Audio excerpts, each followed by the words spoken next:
Around February 15, multi-week average seismic activity has continuously declined at Mount Spurr, although it still remains elevated. Thus, what had been an expectation that Spurr would erupt and likely disrupt regional air traffic has now essentially lessened to a 50-50 chance, perhaps even lower than this. Volcanic gas emissions have also seemingly lowered, but there's a catch. While it is true that satellite and helicopters are used to measure gas emissions, blockage by cloud cover and poor weather can prevent collection of this data. And we have been unable to collect any verifiable gas emission data since March 21, so theoretically speaking gas emissions could have increased under our noses and we wouldn't know. But let's assume that gas emissions truly have decreased. This means data is trending away from Mount Spurr producing a sub-Plinian or Plinian eruption, right? Not necessarily.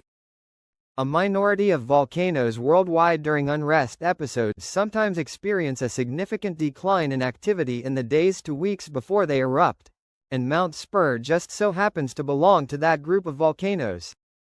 While it may sound convoluted that both an increase and decrease in earthquakes could signal a precursor to an eruption at Mount Spurr, this is the truth.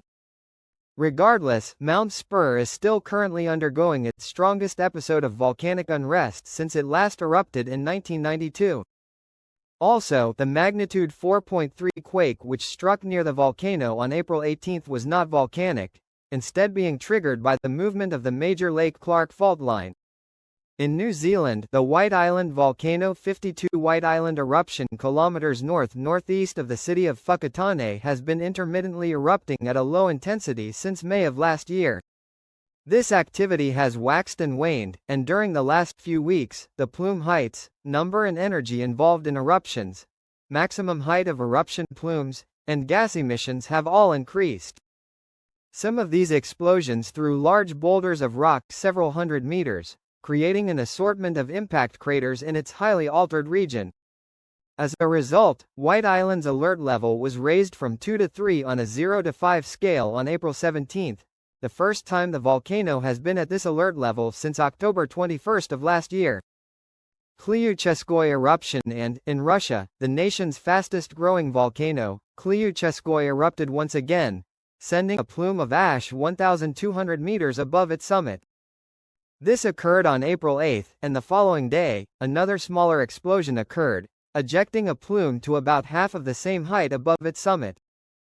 A third explosion occurred on April 11, which as the largest of the group rose to an altitude of 20,000 feet.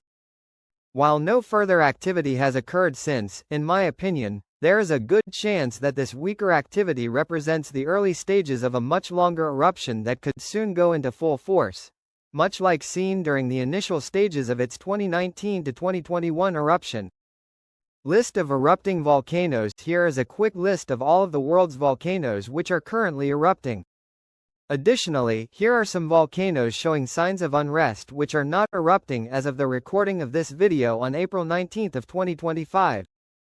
As a final note, I would like to thank my new YouTube channel member Michael Garin for supporting my work.